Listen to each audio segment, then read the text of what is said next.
tratar de uma lição, e inclusive o Júnior provavelmente um dia vai fazer que nem o Samuel, vai dar aula dela. E a Mara tem, assim, uma ansiedade pela aula 3, porque ela acha que é muito difícil. Ah, é? Porque ela trata de assuntos, assim, da tricotomia do homem, do tabernáculo. Uhum. E o pastor Márcio, ele criou uma tabela bastante complexa, que é linda. Eu acho fantástica essa tabela que ele criou, que é a tabela na página 28 e 29. Só que ela não dá para dar numa aula, ela é uma tabela para você ficar estudando, meditando, Sim.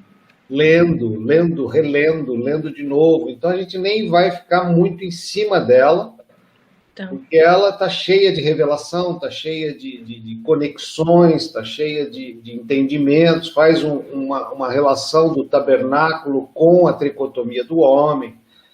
Então, assim, é um assunto bem extenso, bem complexo, e aí, óbvio, para dar aula em 1 hora é quase que impossível. Então, o que a gente faz na prática? A gente dá os conceitos básicos, passa pela tabela meio que jogo de xadrez, en passant, uhum. e fecha o conceito mais importante, que é o conceito da tricotomia e o conceito do tabernáculo. Tá? Então, assim, é basicamente isso.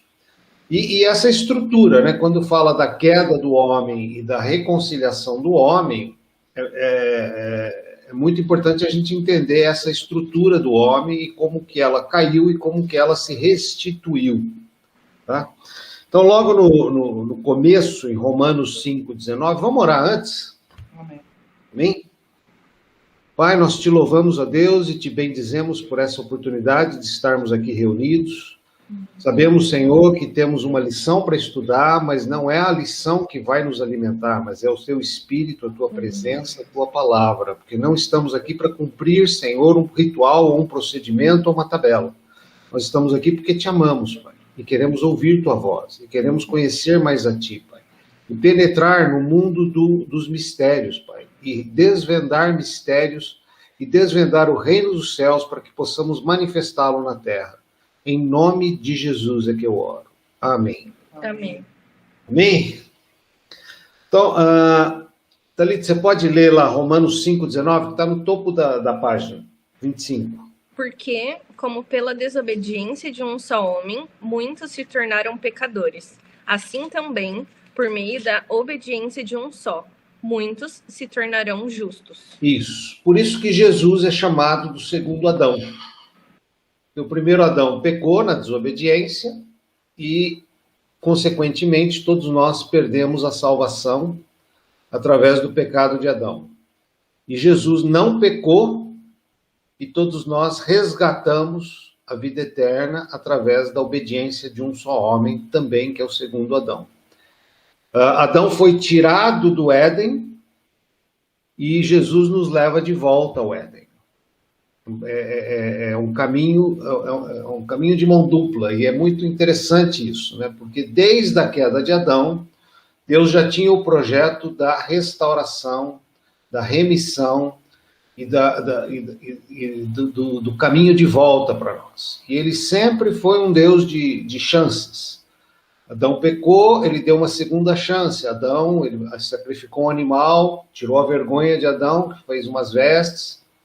Depois a humanidade pecou, ele deu uma segunda chance, terceira chance através de Noé, e salvou uma família para que houvesse uma nova chance. Aí a humanidade ainda se pervertendo, ele levanta uma nação, ele levanta Abrão e todo o povo de Israel para dar ainda uma nova oportunidade, e por fim ele dá o próprio filho para salvar o mundo todo.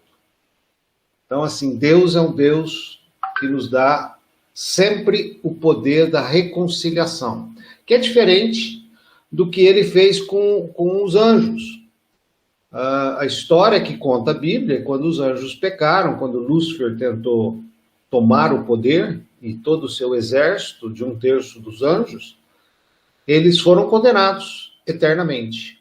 Quer dizer, um demônio hoje ele não pode se arrepender e voltar a ficar bonzinho. Ele vai ser demônio por toda a eternidade. Só que ao homem não. Ao homem ele deu esta segunda chance. E ao homem, curiosamente, ele deu também... É interessante porque a Bíblia fala que nós somos um pouco menor que anjos. Mas Deus dá ordem aos anjos para nos servir, para aqueles que têm Jesus Cristo. Então, assim, nós somos menor, mas nós somos servidos por Ele. Por outro lado, quando Deus criou o homem no Éden, ele falou que nós éramos a imagem e semelhança dele, coisa que os anjos não tinham, ou não fala nada sobre isso. E que o Lúcifer, quando ele tenta dar um golpe de Estado, ele queria ser semelhante ao Altíssimo. Ou seja, ele desejava ser exatamente o que nós somos. Agora, você imagina como era ele assistindo a criação daquilo que ele sempre almejou e ele nunca teve. Então, assim, o amor dele pelo homem, ironicamente falando, deve ter sido enorme.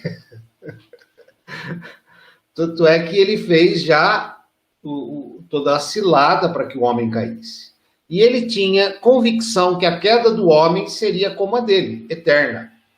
Então ele transformaria a criação de Deus, eu diria assim, a criação perfeita de Deus, em servos dele. Ou seja, ele destruiria o projeto de Deus. Só que, para surpresa dele, Deus não permitiu que Adão ficasse no Éden. Porque se Adão ficasse no Éden, ele ia comer da árvore da vida e ia ficar eternamente condenado à morte. E ele iria virar, eu até brinco, eu acho que ele iria virar aquele personagem do Senhor dos Anéis, que é o Smirnoff. O precioso, o precioso. Eu acho que os homens iam ser tudo demônios daquele tipo. E de geração em geração nunca mais teriam salvação. Mas eu acredito que, diferentemente do que muitos pregam, que o homem foi expulso do Éden, eu acho que não. Eu acho que Deus abraçou Adão, abraçou Eva, falou para eles assim, vem comigo. Os tirou do jardim. Ah, mas levou eles para uma terra de espinhos e abrolhos, sim. Tanto é que a primeira coisa que ele faz é sacrificar um animal para cobrir a vergonha deles. E colocar um anjo na porta do Éden para eles não voltarem, para eles não comerem do fruto da vida e não morrerem eternamente. Então, assim, o que aparentemente é um ato de castigo, não, foi um ato de amor de Deus. E o amor de Deus, porque Deus é amor, então ele sempre está exercendo esse amor na segunda chance, na terceira chance, na quarta chance. Ou seja, Deus não desiste de nós.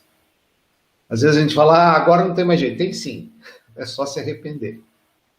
O que não tem jeito é quando não há arrependimento.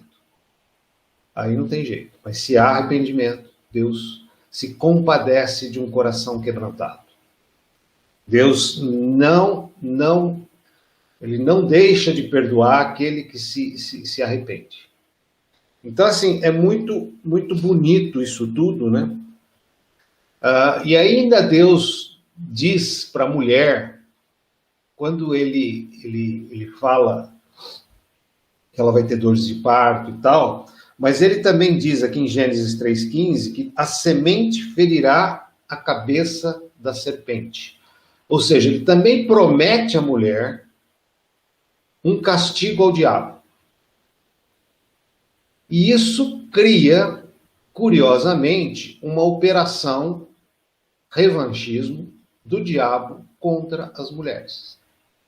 Se a gente olhar a história da humanidade, principalmente fora do universo cristão, às vezes até dentro do universo cristão, a gente vê o quanto que a mulher é oprimida, o quanto que a mulher é desprezada, o quanto que a mulher é sacrificada, porque o diabo, mais do que o homem, ele odeia a mulher.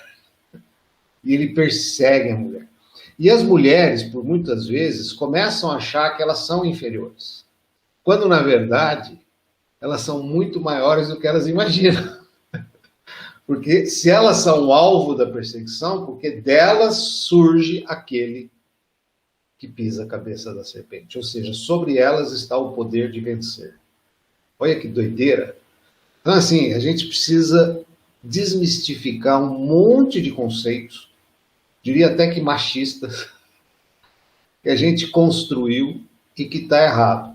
Por outro lado, a gente vê como a humanidade é distorsiva, né? Como as narrativas são erradas. Por exemplo, se você olhar o movimento feminista da forma que ele é um machismo às avessas. Ou seja, ela luta contra aquilo e vira aquilo que ela não quer.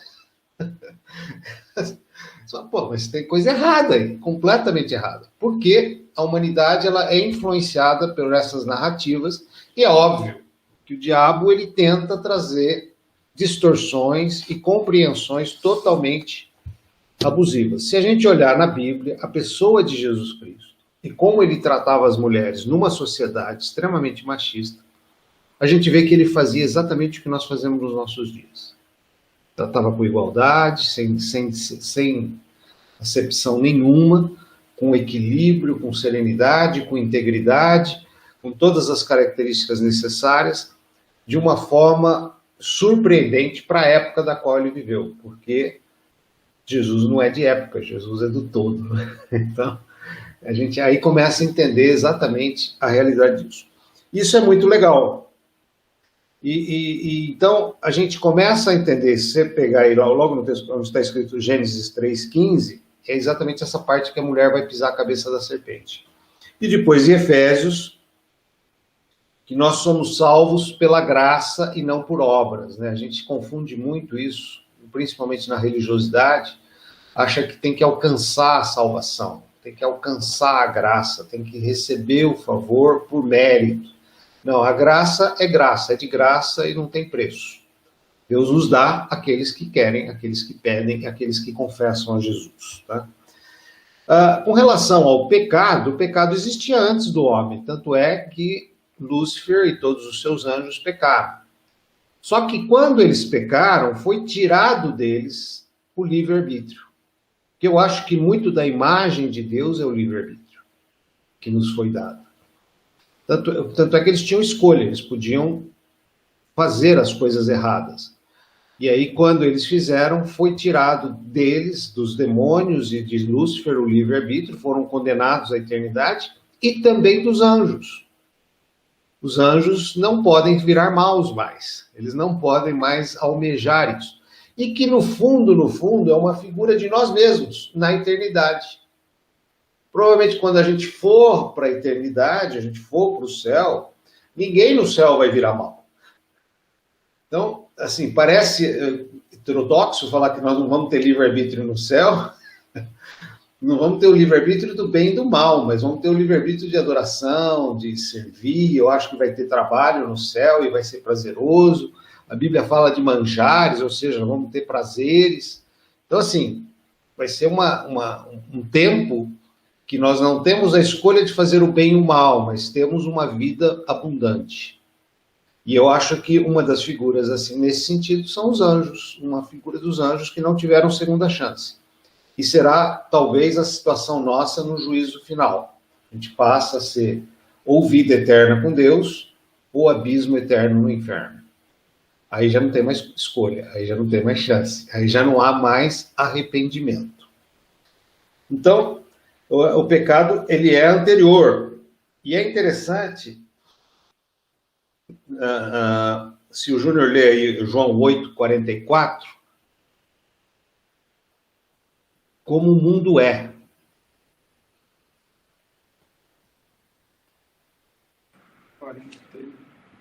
Pois são filhos de seu pai, o diabo, e gostam de fazer as coisas perversas que ele deseja. Ele foi assassino desde o princípio, sempre odiou a verdade, pois não há verdade alguma nele. Quando ele mente, age de acordo com o seu caráter, pois é mentiroso e pai da mentira. Isso. E assim, trazendo para as nossas narrativas atuais, mentem que nem sentem. São filhos do diabo. Mentem desvairadamente. Basta entrar na internet que você vai ver isso, nas mídias sociais, que você vai ver isso direto e reto. Mas porque quem é o príncipe deste mundo? É Satanás. Às vezes a pessoa fala, mas se Deus existisse, por que tem tanta maldade no mundo? Tem, porque quem reina neste mundo não é Deus. Nosso reino não é da terra, o nosso reino é é o celestial, é o reino de Deus, é o terceiro céu. Nós somos embaixadores na terra, mas quem reina aqui é o Satanás. Então, por isso que o mundo é pervertido, por isso que há tanta desgraceira, porque nós estamos no reino das trevas. Nós somos uma chama de luz no meio da escuridão. E nós viemos aqui para alargar as tendas do reino dos céus, ou seja, manifestar o reino de Deus na terra. E diz a Bíblia que nos últimos dias vai chacoalhar tudo. O que tiver que cair, vai cair. Mas o que é do reino dos céus não é abalável, não é derrubável, porque ele não está afincado na estrutura do mundo, ele está afincado na rocha que é Jesus Cristo. Então é muito, muito legal isso. Então, e aí vem quem comete pecado, aí no João 3, é do diabo, desde o princípio. E essa situação de entender essa questão do poder das trevas e o poder da luz, nos dá claramente o entendimento aonde estamos, o que somos e como a nossa luta é. Por isso que a nossa luta não é contra a carne, nem contra o sangue, mas contra principados e potestades. Ou seja, a gente não pode odiar uma pessoa, mesmo que ela seja cruel, nós temos que amá-la, porque a nossa luta não é contra a pessoa, mas contra o que está por trás da pessoa, o domínio das trevas sobre ela. E a hora que ela é liberta, ela pode também vir para a luz. Então, nós temos que amar essa pessoa e nunca odiá-la, mas odiar o pecado, odiar quem está por trás, os principados e potestades, tá? Agora, curiosamente, assim, a gente vê que quando o homem peca, ele tem uma atitude já sem a graça, sem a eternidade na vida dele, que ele repete, e repete até hoje. Por exemplo, a primeira atitude de Adão, quando confrontado, foi jogar a culpa na Eva. A primeira atitude da Eva foi jogar a culpa na serpente. E até hoje a gente gosta de jogar a culpa no outro. É assim, algo prazeroso, é algo que a gente quer justificar o nosso erro sem realmente responder pelos nossos erros. Mas aí a gente percebe a degradação do homem já nesse ato. Que já foi um ato de alguém que não era puro, que não era íntegro, que já tinha tido uma disfuncionalidade na sua ação. Curioso, por exemplo, quando a serpente desafia Adão e ela fala assim, olha, Deus falou que se você comer desse fruto você vai morrer, não é verdade não. Pode comer à vontade. E ele come. E aparentemente ele não morre. Tipo assim, o diabo não mentiu. Só que aí nós vamos entrar no conceito do texto. O homem é tricotômico. Ele tem 3 partes. Para alguns teólogos há uma discussão enorme sobre tricotomia e dicotomia. Tem uns que acham que o homem tem 2 partes, e a linha mais forte, que é a que a gente acredita, o homem tem 3 partes. Espírito, alma e corpo. Para o dicotômico, alma e espírito é a mesma coisa. Até porque há um pouco de confusão quando você lê a Bíblia. O Velho Testamento, ele mistura realmente espírito e alma. E somente alguns reis e alguns sacerdotes eram cheios do Espírito Santo e ativavam o espírito humano. Porque o espírito humano estava adormecido, como quando Adão pecou, o espírito morreu. O espírito humano. Por que a gente fala isso? Porque se você olhar ali quando Jesus chama o rapaz, e o rapaz fala assim, não, espera eu enterrar meu pai. Aí Jesus fala para ele, deixa que os mortos enterrem os mortos. Você já viu morto enterrar morto? Não, né? Mas Jesus está dizendo para ele, os mortos no espírito enterrem os mortos na carne. Ou seja, não olhe para o mundo, não olhe para os valores do mundo, olhe para mim, porque eu posso ativar o seu espírito que está morto. Uma simples frase, né? A gente nem imagina que diz tanto, né? Porque Adão morreu no espírito. Então, quando Deus falou para Adão não comer do fruto, ele falou que ele ia morrer e ele morreu. E aí não só o espírito morreu, como houve outras consequências na alma e no corpo. Por exemplo, o corpo começou a se degradar, começou a envelhecer, não envelhecia. Adão tinha vida eterna, que é o que nós reconquistamos através de Jesus. Então, a partir... mas Adão viveu 900 anos. Sim, mas era vida limitada. 900 perto de 1 quinquilhão de anos não é nada. Então, assim, ele começou a ter o corpo se degradando.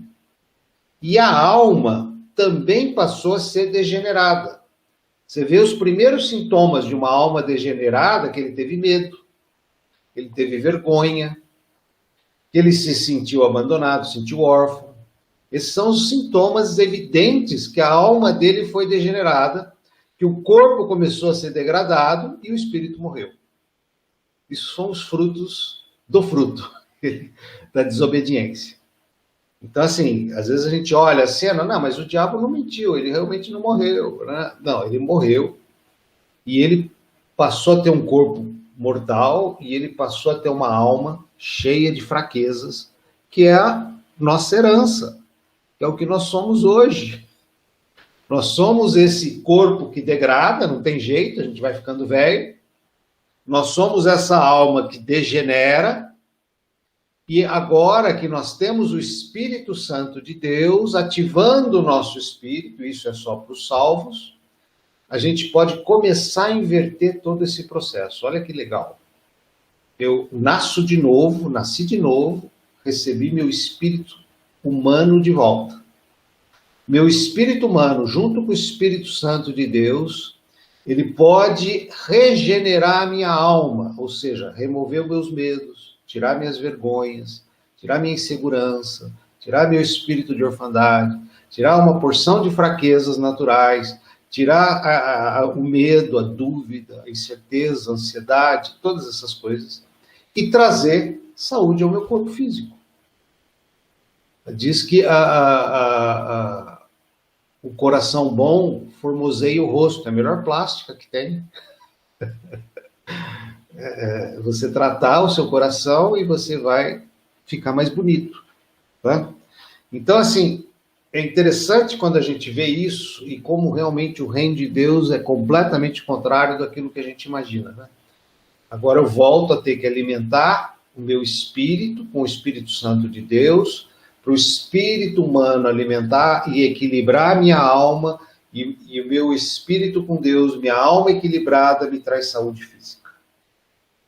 A gente faz totalmente o contrário, a gente busca saúde física para ter uma autoestima equilibrada e ficar emocionalmente bem, mas aí quando degringola tudo, a gente vai na igreja buscar ajuda. A gente segue o caminho humano, mas Deus quer nos ensinar a seguir o caminho divino, que é muito melhor do que o caminho humano. Pastor, e aí a gente vê... Oi? Eu acho legal, porque quando o senhor fala isso, o senhor já fala sobre o diagrama da página 30, né? Sim, sim. É muito bem explicado, que é legal já fazer essa associação aí. É verdade, a gente chega lá, mas você tem razão. Eu já não, mas é muito que é minha mania, né, Mara? Eu já fecho. Não, mas tá tudo certo. Sabe só uma coisa que eu queria que você falasse? Esse pedacinho do tópico 2, se o homem pecasse, perderia a autoridade que recebera de Deus e não dominaria Satanás. Porque Satanás sabia que ele era dominado pela criação do homem, né? Então, fala só um pouquinho sobre isso. Sim, na verdade é exatamente isso. O Satanás, desde que o homem foi criado, ele tem ódio do homem e ele sabe que foi dado ao homem, inclusive, essa autoridade. E ele seria perdida se ele pecasse, se ele desobedecesse. E aí, lógico, ele montou toda uma estratégia para que houvesse essa queda, né? E aí, é curioso, porque provavelmente ele fez uma festa. Como ele fez uma festa quando Jesus expirou na cruz. Só que a visão do Satanás não é a visão da obra completa de Deus. Então, quando ele celebra, pode ter certeza que vai vir revés. vai vir algo pior, vai vir algo que ele nem imagina, mas que Deus é maior do que tudo que ele possa arquitetar. Então, quando ele celebrou a queda do homem, ele achou que tinha destruído a humanidade, mas, na verdade, Deus o resgatou, deu a segunda chance, começou... E é interessante, porque o primeiro sinal de Deus, e aí a gente vê, nós vamos falar do tabernáculo, foi sacrificar um animal, derramar sangue, para redimir pecado. E o sangue, ele é usado para encobrir o pecado e não tirar o pecado. O sangue de Jesus, não, ele tira o pecado, ele remove o pecado. O sangue do animal do puro, né, a ovelha pura, ele redime, ele justifica, mas ele não remove. Aí Deus já começa a derramar sangue para que haja a remissão dos pecados, ou seja, ele deixa claro a segunda chance, ou mais uma chance. Isso vem se perpetuando no Velho Testamento, através do sacrifício de animais. Agora, veja bem, toda a Bíblia coloca claramente esse sacrifício como remissão. E é um derramar e nunca um beber. Ao contrário, ela condena o beber sangue. E o diabo, eu acho que ele quis ser mais forte que o derramar e ele passou a beber. Só que aí, todas as seitas diabólicas, quase todas elas, têm essa prática de beber sangue. Sangue de animais e sangue de humanos, eles chegam onde eles precisarem chegar. Mas aí a gente vê como é uma cilada também para escravizar os homens, porque quanto mais as pessoas buscam esse tipo de coisa, mais elas ficam cauterizadas ou escravizadas pelo domínio das trevas. Porque o diabo pega as coisas que Deus faz e sempre distorce de uma maneira, e aí chega um ponto aqui, até na Bíblia, um dos mandamentos é para não beber e não comer sangue derramado. Tá? Deu para entender, Mara? É isso? Não, tá tudo ok, mas eu queria que o senhor falasse sobre isso justamente para ficar gravado. Amém, amém. E aí, entrando na queda do homem, uma das coisas mais sérias é o espírito de orfandade. Porque o órfão tem por prática se autoprojetar, se autoafirmar o tempo todo. Porque ele não tem ajuda de ninguém, ele não conta com ninguém, ele só conta com ele mesmo. Então ele está o tempo todo tentando provar para os outros que ele é capaz. E assim, a hora que Adão pecou, esse espírito de orfandade entrou na humanidade. E a gente carrega isso de uma forma que parece que o tempo todo a gente precisa ser elogiado, o tempo todo a gente precisa ser reafirmado nas nossas ações, o tempo todo a gente quer provar que está certo, provar que tem competência, provar que é capaz, porque parece que nós estamos sempre carentes. Eu até brinco um pouco, porque tem um livro que fala das 5 linguagens do amor, e uma das linguagens é palavra de afirmação. É incentivo, é palavras de reafirma os seus atos, né? Aí outro dia até brinquei com a minha esposa, eu falei assim, acho que esse livro está errado. Eu acho que na verdade são 4 palavras de amor. Porque palavra de afirmação todo mundo precisa. Não é que um quer mais do que o outro, mas eu acho que palavra de afirmação é quase que uma necessidade intrínseca de todo ser humano.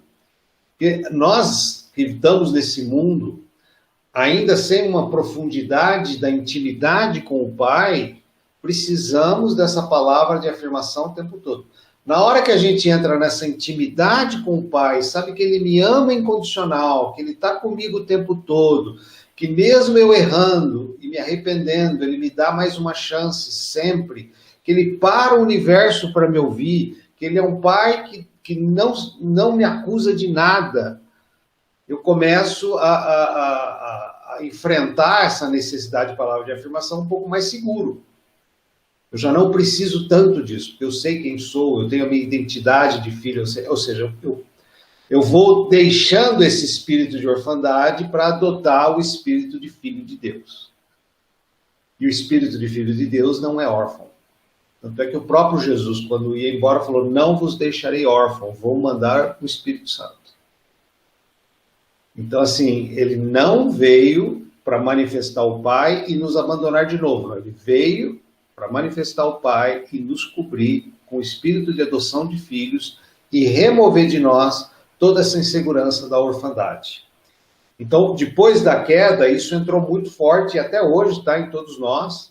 E a gente tem que, quanto mais intimidade, quanto mais identidade, mais a gente não tem mais essa necessidade. Eu não preciso ficar provando para os outros.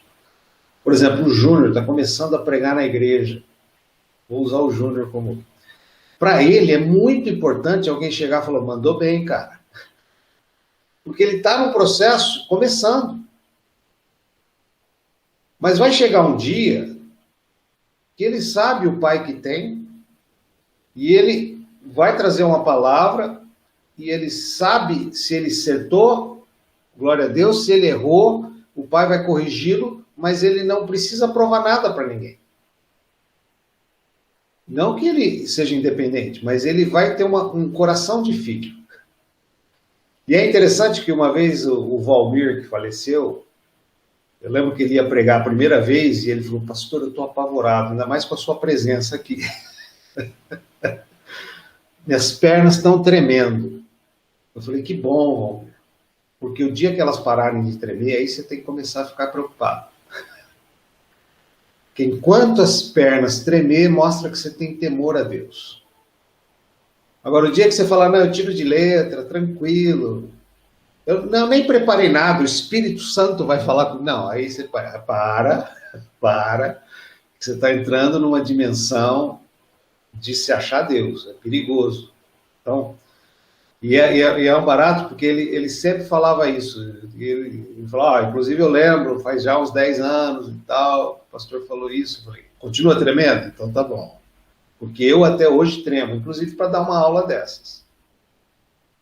Até hoje, peço pegar uma matéria que eu já domino, que eu conheço, mas até hoje, o meu medo de falar algo que não seja de Deus é muito grande. Então, assim, tem que ter temor mesmo, tem que deixar o de Deus agir.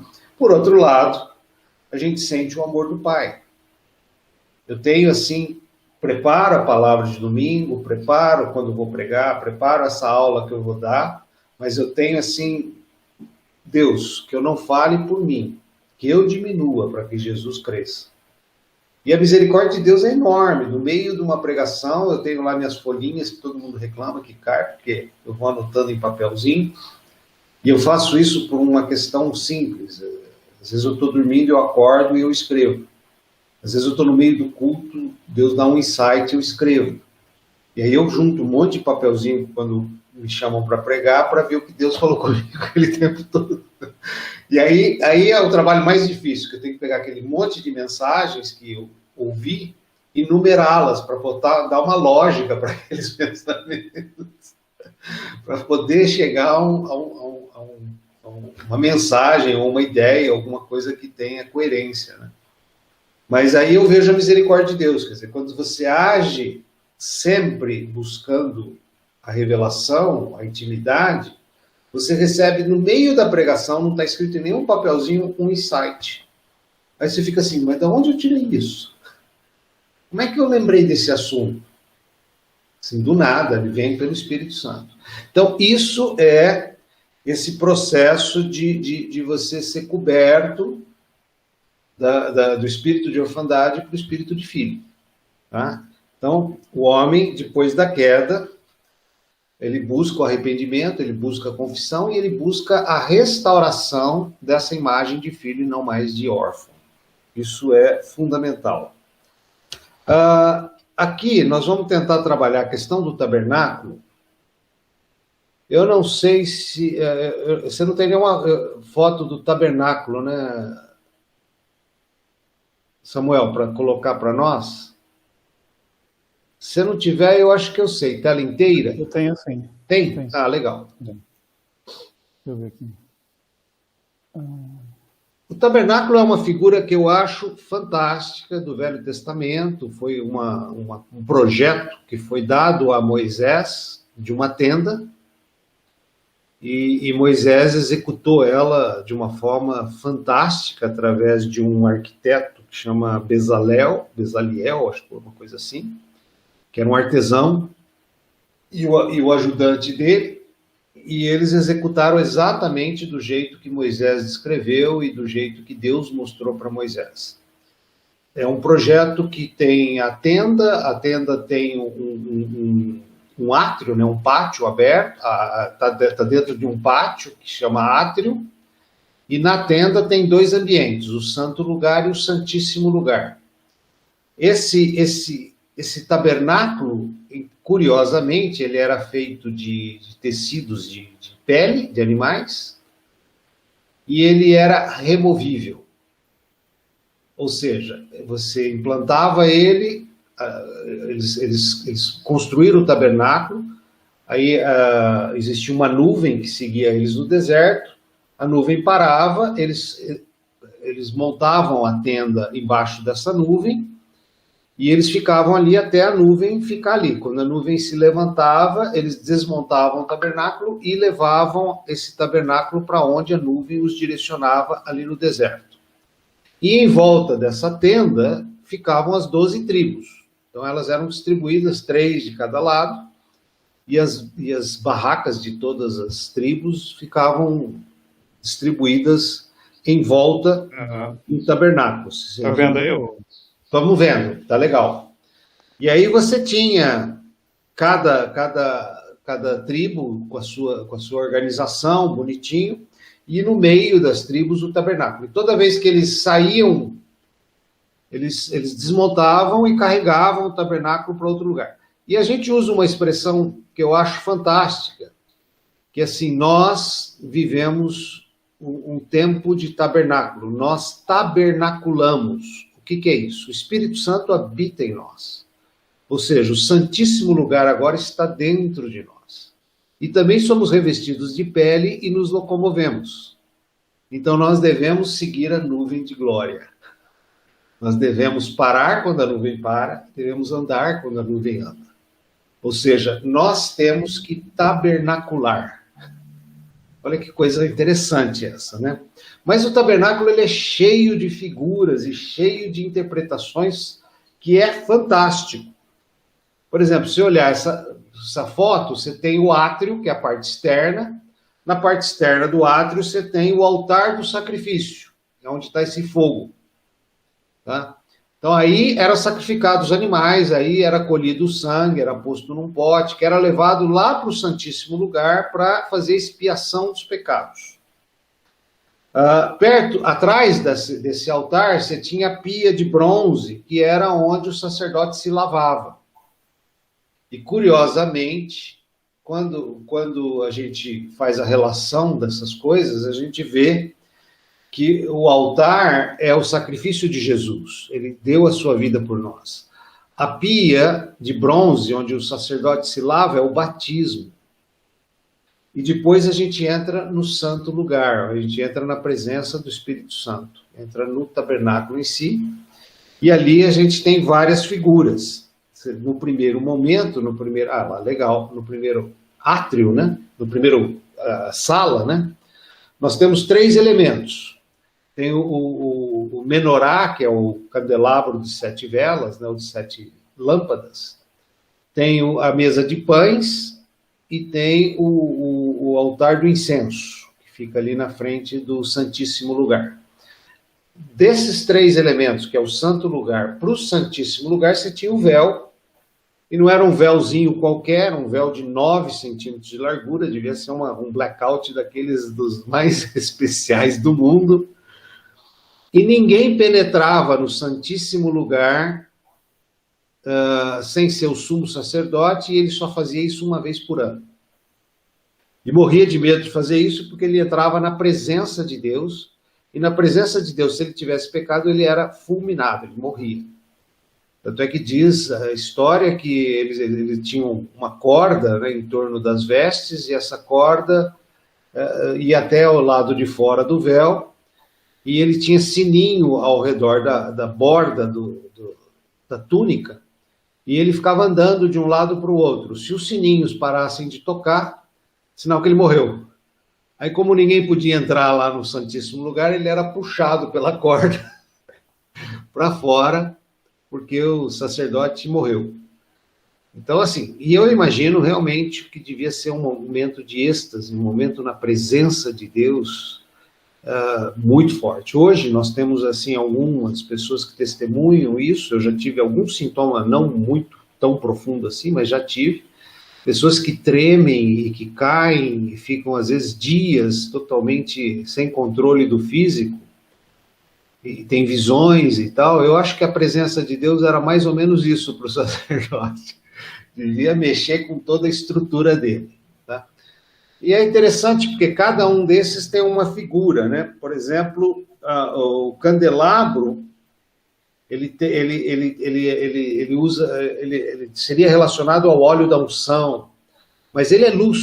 Então, por exemplo, imaginando que do lado externo tem o sol, a luz natural, do lado interno eu tenho a luz do óleo, do azeite, e no santíssimo lugar, que é totalmente escuro, eu tenho a presença de Deus, que a própria presença de Deus é a luz.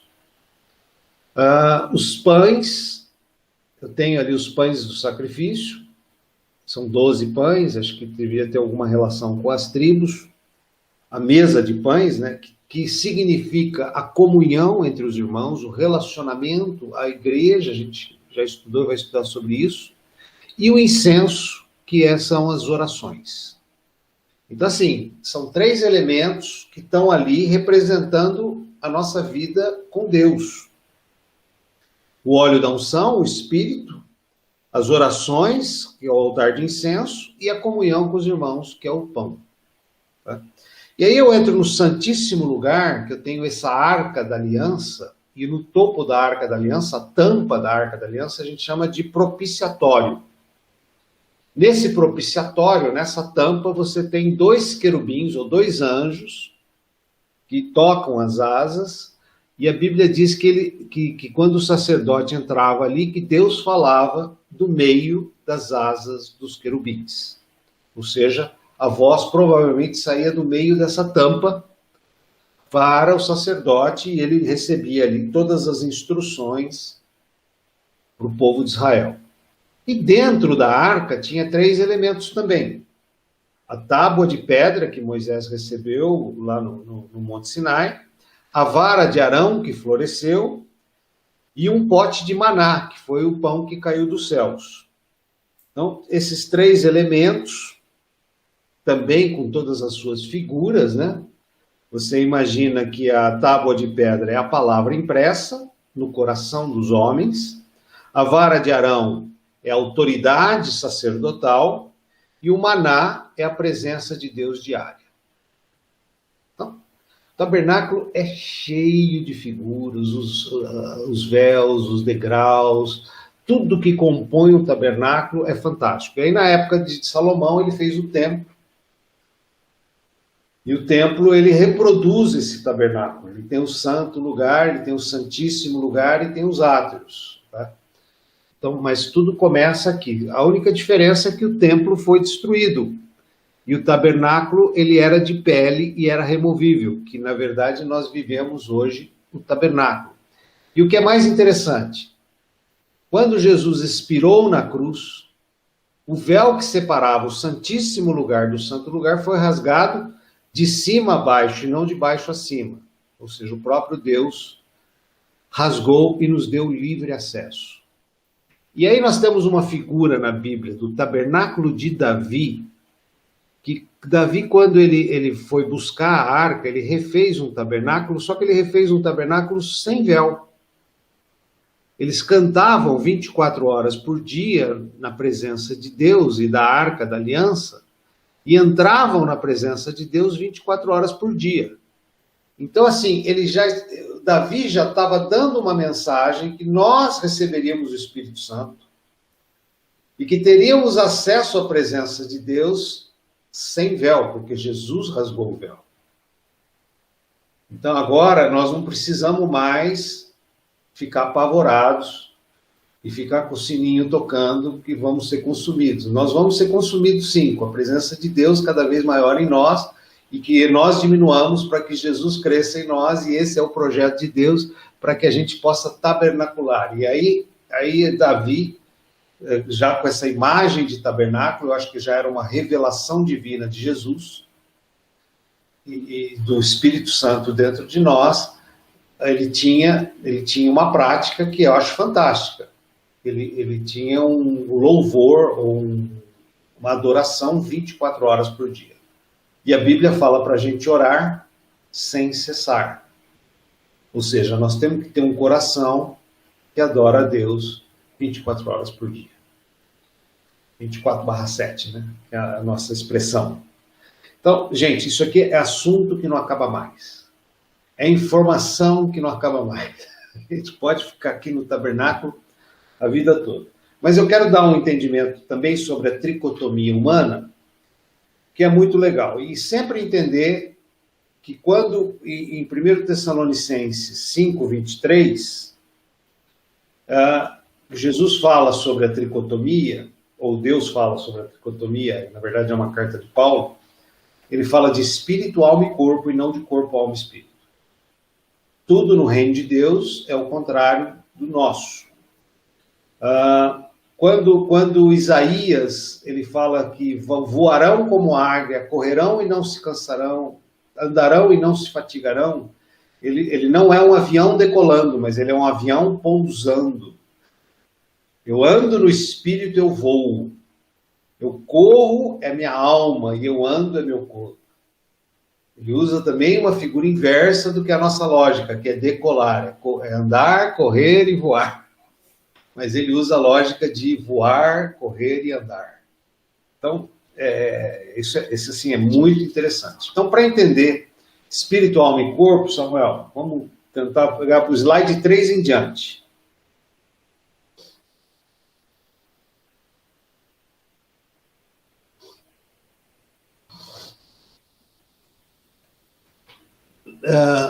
Dos três, vamos lá, a gente tem que entender como que as três partes do homem, essa tricotomia humana se projeta. Isso. O slide 3, você vê aí que nós somos, isso, nós somos corpo, nós somos alma e nós somos espírito. Deveria ter feito o inverso, né? Mas tudo bem, eu que fiz errado. E como que isso se processa? A gente tem que entender que muitas vezes a gente trata do corpo muito bem, a gente às vezes trata da alma, busca um psicólogo, busca entender as nossas compulsões, vontades, traumas, e às vezes a gente não mexe muito com o nosso espírito. Mas, agora, entendendo o que é cada um, a gente vai ver como que a gente junta essas três partes e faz com que elas realmente funcionem e se integrem de uma forma perfeita. Só para ilustrar uma história, eu lembro uma vez que um profeta, que eu acho ele fantástico, ele tem um dom de discernimento, de espírito, ele tem uma sensibilidade super acurada, é um ministério que Deus deu para ele, John Sanford. E ele tinha alguns casos que ele trabalha muito com cura interior, muito com traumas de infância, traumas de gestação e tudo mais. E aí teve um caso de uma mãe que tinha um filho disléxico. E ele começou a orar a Deus qual era o problema da dislexia. E Deus falou com ele e ele ficou muito, muito preocupado, porque ele, na verdade, ele é um profeta de Deus, mas ele sempre busca a confirmação bíblica, ele sempre busca seguir os preceitos e não fazer nada que esteja fora de qualquer conceito bíblico. E aí Deus falou para ele que aquela criança, quando nasceu, o espírito, a alma e o corpo não se ajustaram corretamente. Ele falou, nossa, que mistério maluco. Onde eu vou achar base bíblica para isso? E ele realmente tentou achar alguma explicação bíblica e não conseguiu. A mulher dele sentia muito forte essa mesma direção. Aí eles resolveram orar por aquela criança, pedindo para que o espírito, alma e corpo fossem ajustados. E aquela criança começou a tremer e foi curada. Aí ele ficou mais louco ainda, porque ele falou, e agora? O que é isso?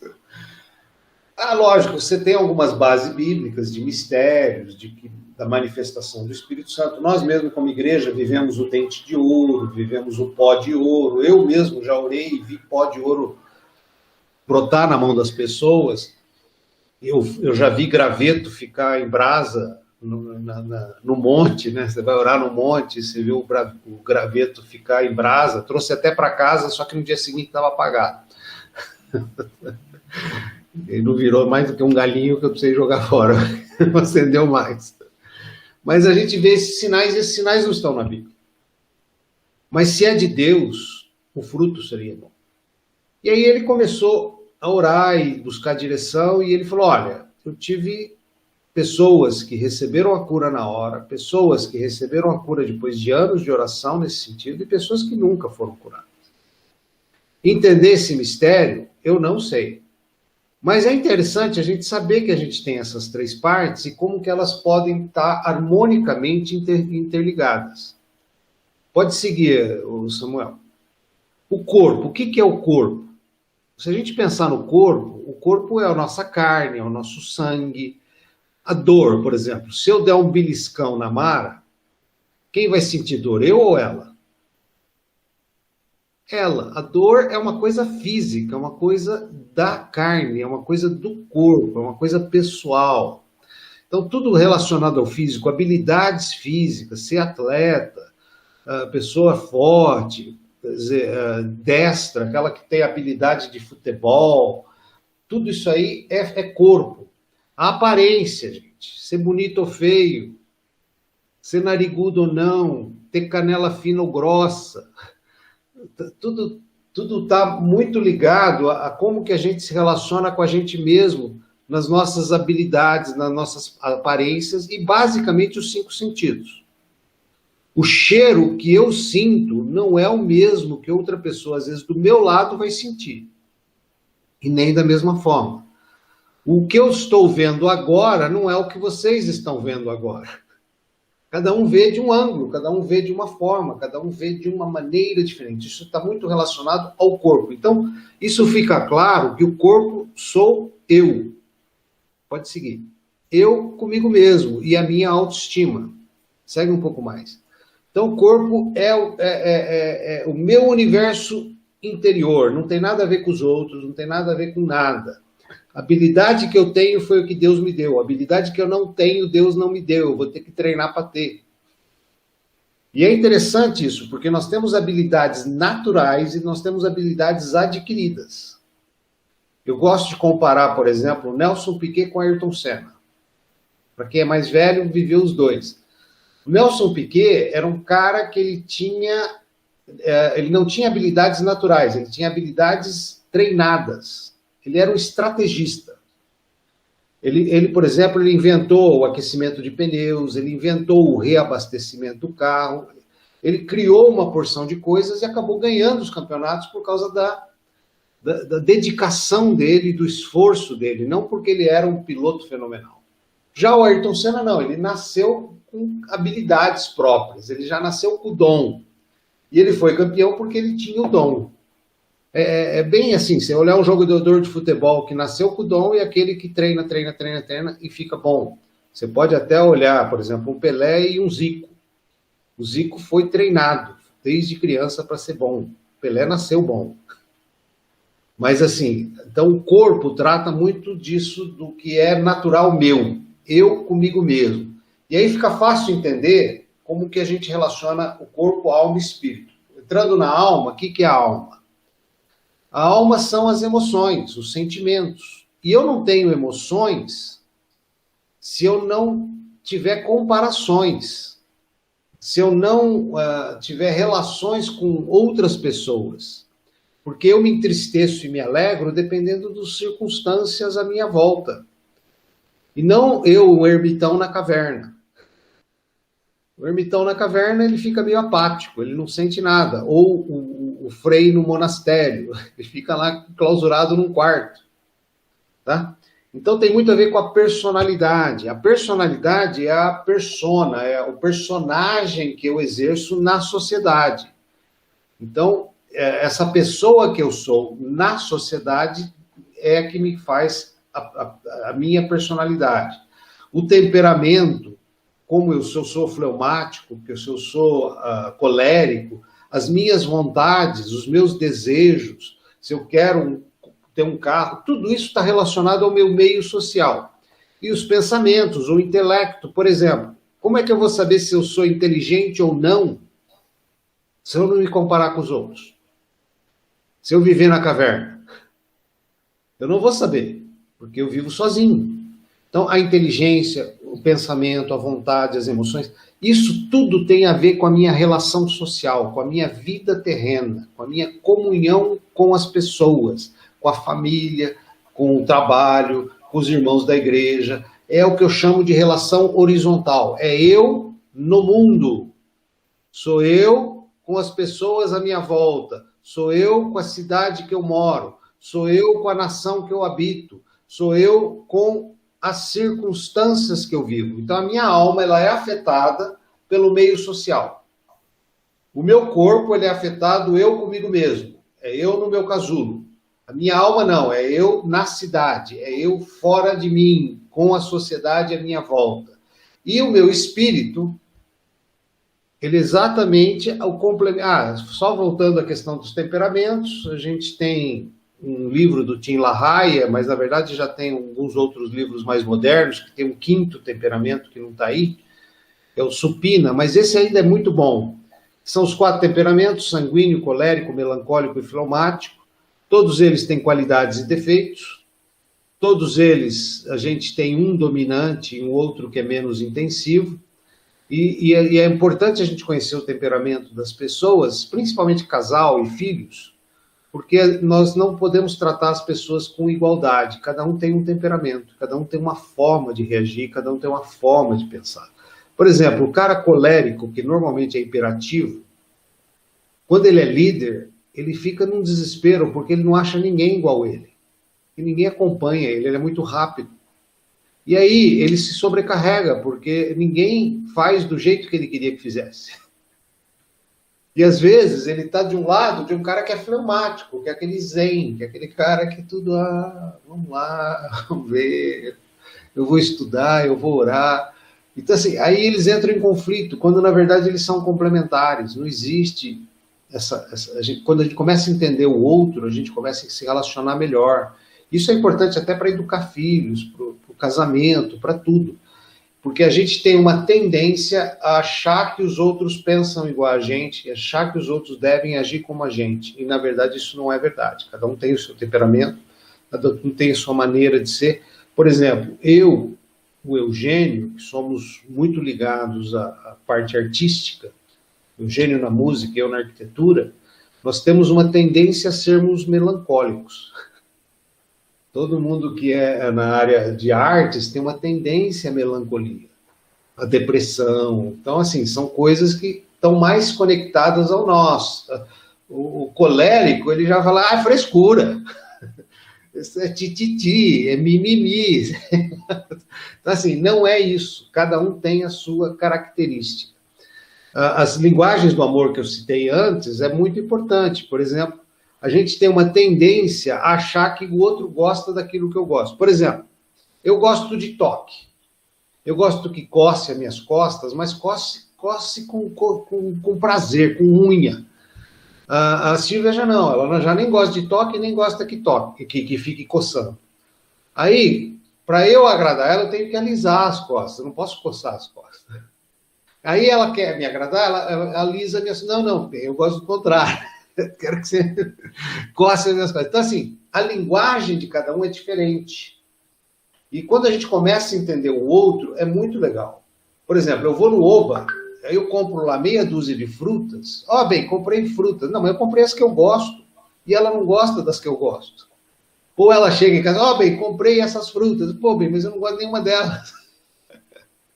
Mas como ela ama aquelas frutas, ela acha que ela está me agradando porque ela está dando para mim aquilo que ela ama.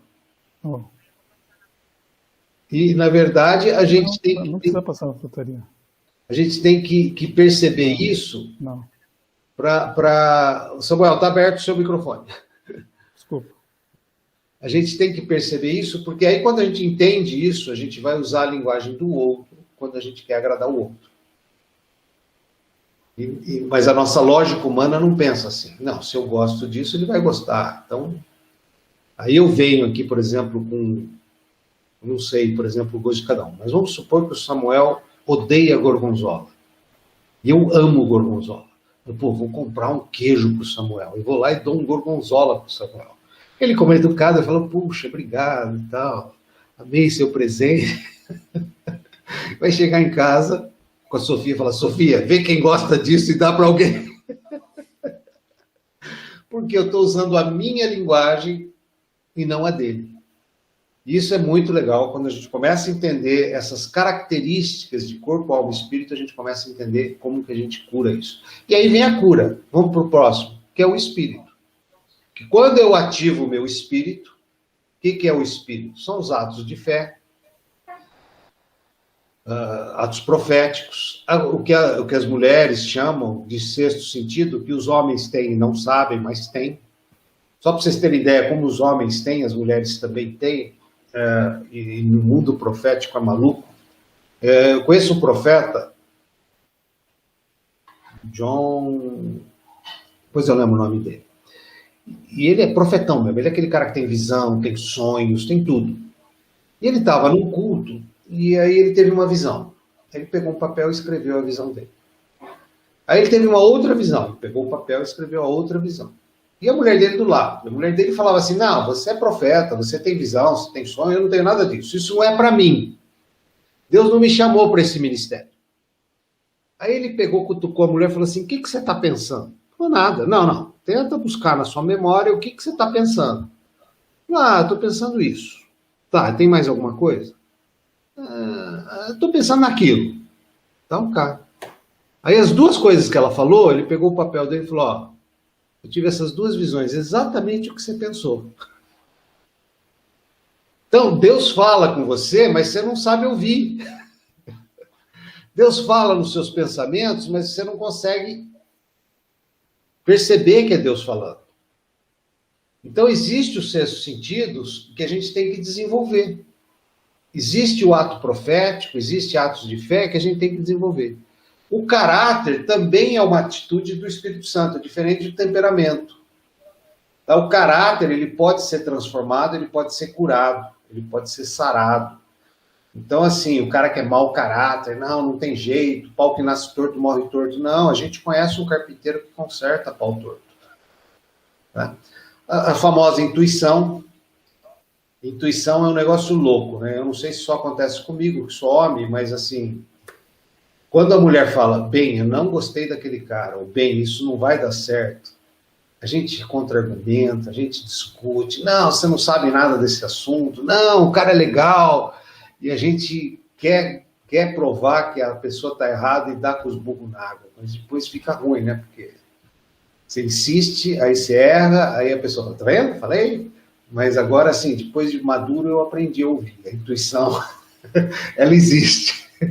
Dá ouvidos, porque vem, principalmente quando, ora, o sobrenatural, que é o que a gente busca, viver naturalmente, sobrenaturalmente, naturalmente, e mais o amor divino, que é algo também, quando a gente fala do amor ágape, aquele que dá vida pelo outro, parece algo impossível para nós, mas através do Espírito a gente consegue isso. Então o que a gente percebe? Que quando o Espírito Santo entra em nós e desperta em nós, e nós nascemos de novo, através do nosso Espírito, o nosso Espírito ativa em nós essa relação sobrenatural, essa relação de sentidos, que vai realmente restaurar a nossa alma e que vai dar equilíbrio ao nosso corpo. Então, isso começa... Lembra que eu falei, o corpo sou eu comigo mesmo, a alma sou eu com o mundo, e o Espírito é eu e Deus. E talvez eu e o diabo.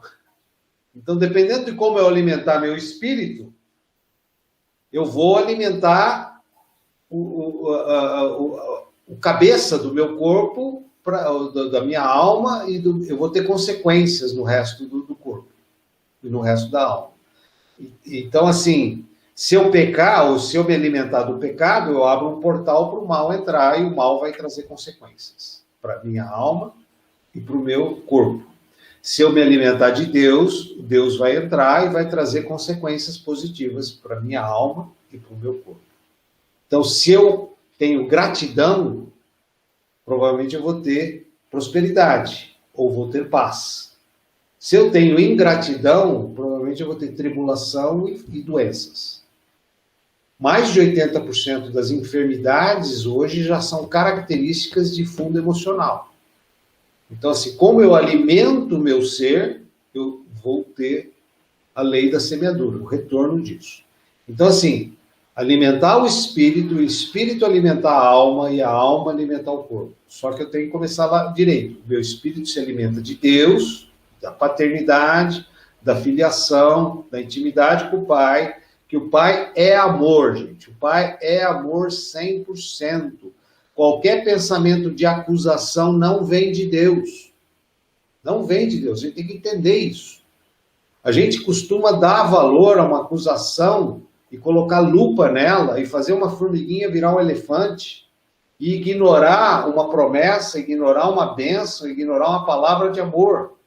Nós temos que fazer o contrário, nós temos que ignorar a acusação e colocar lupa numa palavra de amor, numa palavra de bênção, naquilo cochicho bom e não no cochicho ruim.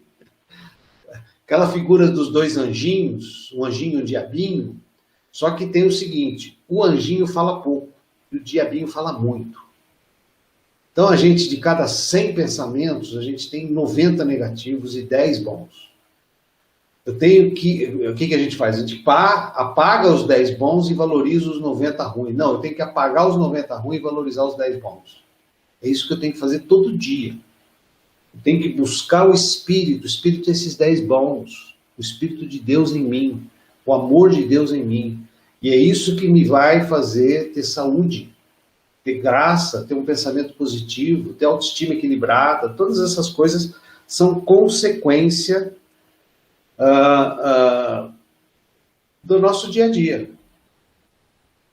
Então aqui, aí você olhar a tabela do final, da página 30, que a Mara falou, você vê que no cantinho do gráfico aqui está eu e Deus, eu e os outros, e eu sozinho.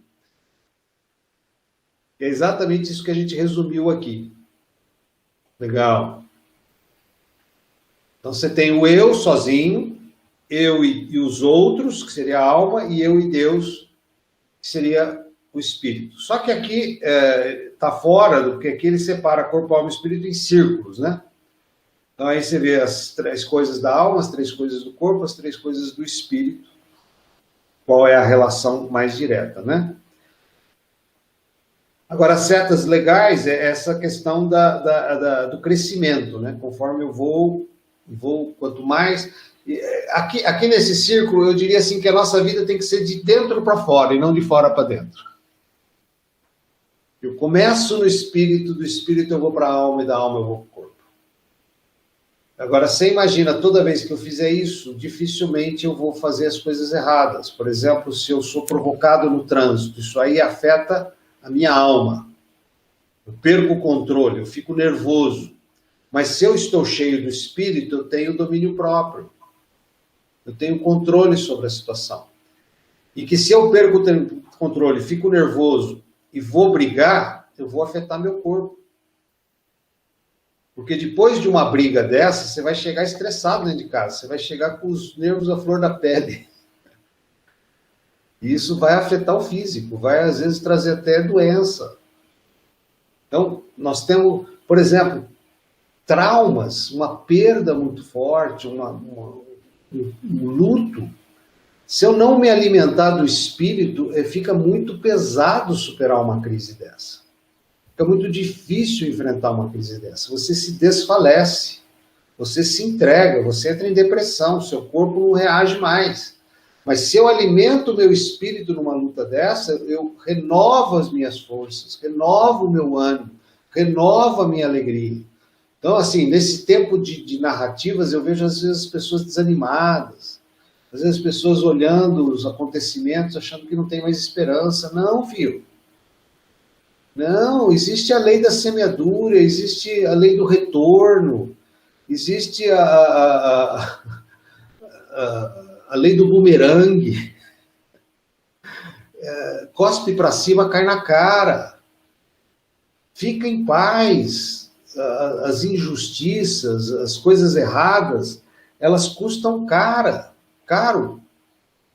E em alguns casos, que Deus tenha misericórdia, que Deus alcance e possa haver o arrependimento, porque Deus dá segunda chance para o ser humano. Mas se não houver arrependimento, há uma condenação, não tem saída. Então, assim, quando eu vejo tudo isso, eu não olho para tudo isso. Porque a minha Bíblia é o livro das boas novas, das boas notícias, e não das más notícias. Então, a minha esperança está no Evangelho. Não está naquilo que é injusto, naquela injustiça que às vezes a gente fica indignado. Às vezes eu brinco, né? Porque, assim, quem não gosta do governo gosta de ver, sei lá, um monte de fake news que fala mal do governo. Quem gosta do governo gosta de ver lá um monte de coisas que exalta ele acima do real. Mas ambos trazem tristeza. Porque ambos estão cercados de injustiça. Então eu prefiro olhar para Deus, eu prefiro crer no poder de Deus, eu prefiro crer na soberania de Deus. E é isso, por exemplo, quando a gente vê alguma coisa que eu acho injusta, eu falei, mentem que nem sentem, eu não tenho como fazer nada com a minha força, com o meu poder, mas eu tenho como mover os céus. Então, onde eu tenho que começar? No Espírito. Na oração, na intimidade com o Pai. Aí ele traz paz ao meu coração. E se tiver que mandar um raio para consumir, não vai ser eu, vai ser ele. E se ele não mandar, também não é problema meu, não está na minha alçada isso. Quer dizer, eu não sou justiceiro, eu não fui chamado para isso. Amém? Então vamos orar?